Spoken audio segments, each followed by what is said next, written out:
welcome back to my channel po at welcome po kayo lahat sa mga bago sa channel ko. At sa araw na ito ay pag-aaralan po natin ang tamang pag-upload ng ating mga video. So, paano natin ito i-upload ng tama?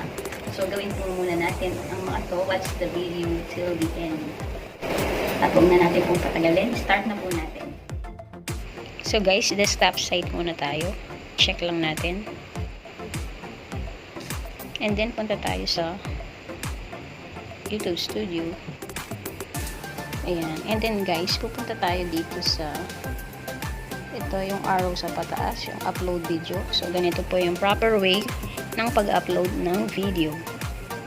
Ayan. Press lang natin yan. Like files po tayo. And then, itong files. Kuha lang po tayo ng video dyan.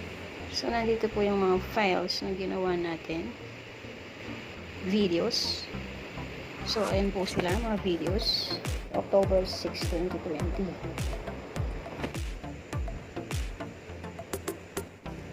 So, yung una natin gagawin, syempre, lalagyan po natin yan ng title. So, yung title po is to organize. Ayan po. And then, add tayo ng description. So, mas maganda po kung i-copy na rin natin ito lahat. So, select all and then copy. Tatap nyo lang na ganito and then copy. So, i-copy natin siya dito sa description. So, long press lang and then paste. So, sa description natin, guys, mas maganda kung mahahaba yung mga description natin. Kasi yung requirement nasa 5,000 letters yung pwede mong i-type dyan. Mas maganda rin po madami yung description dahil mas nire-recommend din ni YouTube ang madaming description. And then, dito naman sa it's not made for kids, yan po dapat ang piliin natin dahil yung for kids ay iba sa video natin. May restriction po yung sa for kids. Kaya sa thumbnail naman, kung may nakagawa na po kayo, ay pwede nyo na rin i-upload dyan kaagad.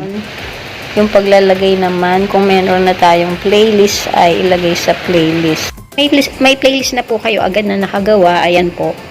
Halimbawa, ako dito may mga playlist na, kaya ilalagay ko siya sa tutorials kung tungkol po siya sa tutorials. So, depende po sa inyo kung ano yung topic nyo. So, dito na po tayo sa more options. Ayan.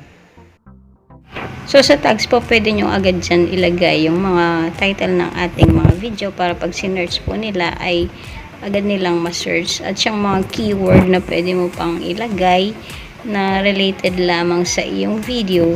Ayan, yan po yung mga pwedeng ilagay sa tags dyan.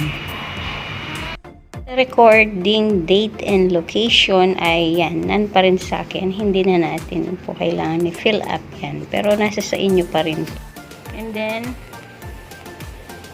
ayan yung license, distribution, kung meron pong Creative Commons.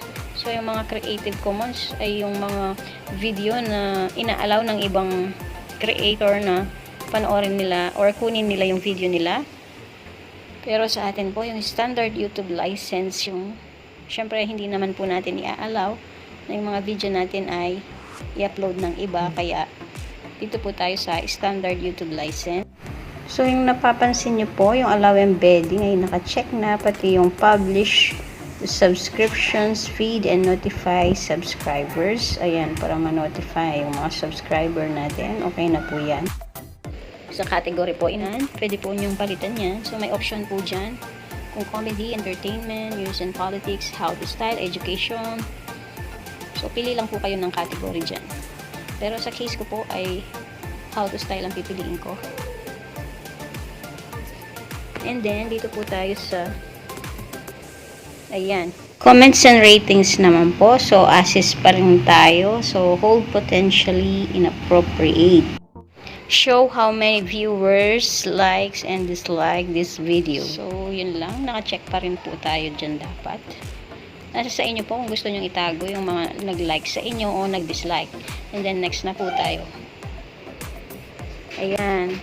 So, kung monetize na po yung channel nyo, kailangan nyo pong i-on itong $sign or monetization. Kaya po minsan yung iba nasasayang yung mga ina-upload nila.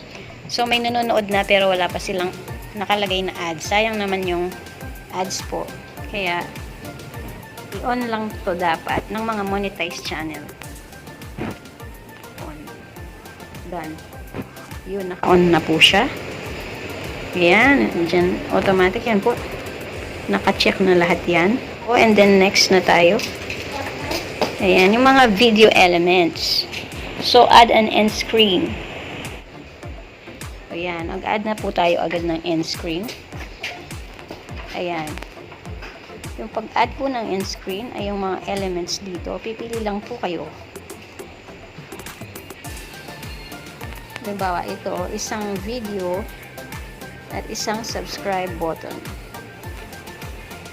Ayan. So, ito pwede nyo na pong hindi lagyan. Si YouTube na yung maglalagay. So, yung best for viewer, ilalagay nyo na. Pero pwede nyo rin pong i-edit. I-tap nyo lang. And then, pipili po kayo ng ayan. Pwede rin po dito. Choose a specific video. Tap nyo lang po ito. Ayan. Dahil tutorial tayo. Kunyari, ito yung ipipress natin. Ayan. Kailangan lang pantay yung mga element and then nasa 20 second bago matapos yung video ang end screen. So, save na natin to. So, sa add cards na po tayo and then dito sa add cards ay pwede kayong pumili dyan ng video, playlist, channel o link. Pero video yung kukunin po natin. Kung may gusto po kayong i-promote na ibang channel, pwede rin yung ilagay po dyan. Yung sa video, ayun, ito, ganito po siya. Pwedeng suggested live, promote your channel. Ayan. Ayan, lumitaw na po siya. So, meron na tayong end card. So, save na natin to. Ayan, tapos na natin ang step 1. Yung add an end screen at add card. So, next na po tayo. Ayan, yung visibility naman po. So, dito, sa visibility, save or publish, meron tayong private, unlisted, members only, at public. So, dyan nyo po makikita, pati yung set as premiere. Dito guys, kung napapansin nyo po, yung unlisted ay naka-choose na agad. So, mas maganda kasi unlisted pa lang yung ating mga ina-upload para kung may mali man ay pwede pa rin nating i-edit. So, double checking muna bago siya i-public. So, ganun po dapat. Nagsiset ng premiere, ayan, nandyan po yung set premiere. At kung naka-private ka naman po, ay ayun, pwede ka rin mag-set ng schedule kung kailan mo siya ipa-public. Ito, pwede nyo i-select yung schedule at set premiere. So, dito nyo po isi-set yung premiere nyo. Antayin nyo lang pong ma-upload lahat ang inyong video bago nyo siya i-set. So, sa Premiere po, usually makukuha lang naman natin sa Premiere yung parang meron tayong mga instant viewer. Kung meron po kayong mga community dyan, ayan. Since kompleto na po tayo sa details, monetization, video elements, at saka visibility, ay isi-save na natin. Ayan po. And then, yung dahil naka-unlisted pa yung video ko, later on ay ipapublic ko na rin siya kung wala na po siyang mali para sa akin. Ayan. Ganun lang po. So guys, that's it for today. I hope may natutunan po kayo, and for more video tutorials, pwede nyo pong i-press ang playlist na to at ang ating latest video para po matutunan nyo ang tungkol sa YouTube. So kung hindi pa po kayo nakaka-subscribe, press lamang po ang red button at ang bell, pwede na rin paki-like and share na din po. So, thank you for watching at see you on